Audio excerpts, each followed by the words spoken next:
And what was it like as a London child moving to Norfolk in the 30s? Well, excuse me, things were a little bit topsy-turvy because the war had just started and it was a bit topsy-turvy, but there were difficulties about going to the local school because I had passed a scholarship and gone to a better school, as it were, so that the things they were doing were things which were extremely boring because I'd done them, some time ago. And so I ended up on several occasions teaching classes because they were didn't have a lot of people do any teaching. So I did a bit of teaching. And of course the other thing was that there was a couple of kids there who didn't think it was a good idea to have Londoners, so they wanted to thump me. But strangely enough, they weren't big enough, so they got thumped instead. Yeah. When you say scholarship, is that like 11 plus? Yes, that's the sort of thing, yeah. Could you say that? Well, what was scholarship like? Well, the school, I went to a Hitherfield Road school until I was 10ish, and then we sat an examination, which was a scholarship like the 11 plus. I suppose it was the same time, so just another name for it. And then you went on to whatever school you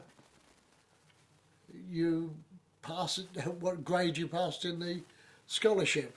Yeah, well, if you go back not too many years before then, kids were leaving school at the age of sort of 12, 13, weren't they? Yes. So scholarship actually meant something in the sense that you were going to a school that presumably people had to pay for.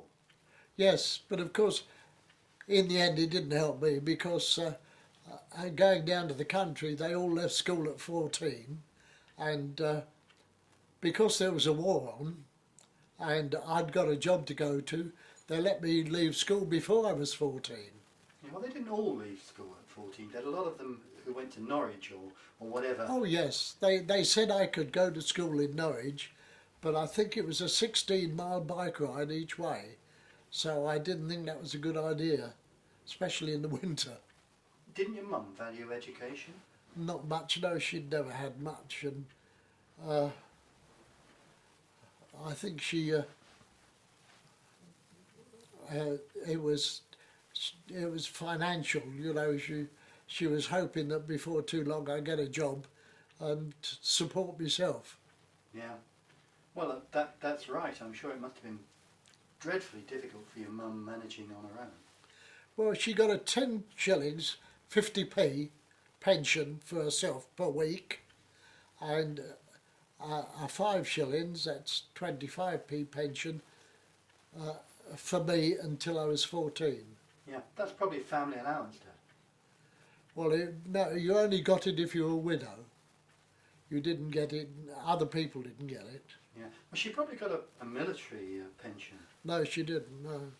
She didn't get a military pension? No, and she didn't get could have got a civil service pension if he'd been established, but he was unestablished, my father, so she didn't get that. She did get a few £1,000, I think, lump sum, which I'm not sure how much it was, but there was some money that she gradually eked out. Yeah, she got that from the post office. I think so, yeah. They kind of paid it off in lieu of a pension. Yeah, because he was unestablished. Yeah, he would have presumably ended up doing quite well if he'd have lived a bit longer. I expect so, yeah. And what was the countryside like in Norfolk? Very flat, but every square inch of it was being ploughed up and seed sown and all the rest of it, because they wanted to feed the population without having to send ships abroad, because submarines kept putting torpedoes in the ships and sinking them. So it was a lot better to grow as much as you could at home, as it were. So every inch of everywhere was made into growing something, which was quite astonishing because, I mean, I knew the area because we used to go there on holiday, and before the war, a lot of the farms were derelict. The farmers had gone broke and just walked away, and so it was a tremendous change for the people of the countryside when suddenly they were important again instead of nobody wanted them because you could get cheap food in by the shipload. Suddenly they couldn't get cheap food by the shipload, and the country farmers were important again. Yeah, but you say you've been there before, but you used to go to Banham, and it Yeah. was Reefham where you were in the. Yes, I mean we did go to Banham to begin with, but we only stayed there a few weeks because my uncle George invited us to go to Reefham. Not because he liked us or anything like that. He thought otherwise he might be lumbered with evacuees and we would be slightly preferable. Yeah, well, I'm sure that was a logical piece of thinking. Another way of putting that is it's better to look after your family than to look after somebody you don't know. Well, I suppose you could say that, but I don't think he thought of us as much family, really. I don't think he thought of his wife as much family, really, actually.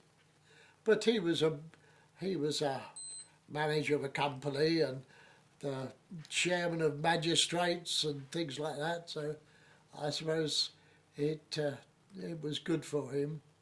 I had the impression from something you said some time, he was a butcher or a miller or something like that. Miller, he wasn't actually a miller. What he was, he managed a large warehouse where they bought and sold. So they would buy in wheat and flour and all the rest of it, and sell it on to bakers, the flour and the animal food stuff and things like that to the farmers, and that was what they did. It must have been wonderful to get out into the countryside and see all the animals that are there in Norfolk, all the birds and small animals. Yes, it was nice, except of course, very different attitude. If anything was running about, you shot it, because it was something to eat. You didn't say, "Oh, that's a nice, pretty thing," you know. It was food.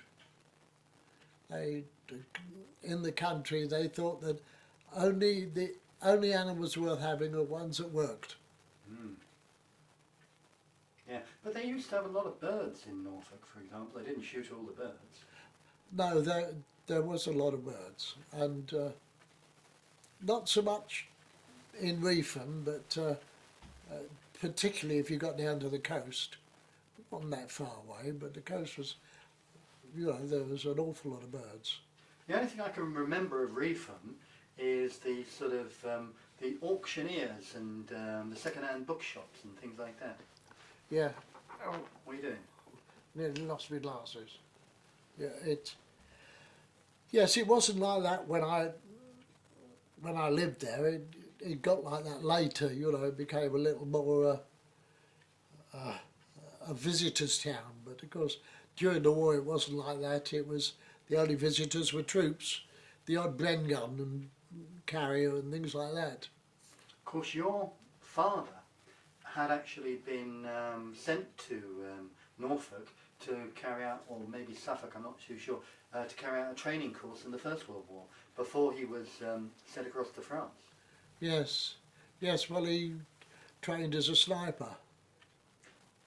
Your mum went on about a story about how he'd been given a lot of alcohol at some thing he had when he was training in Suffolk or Norfolk.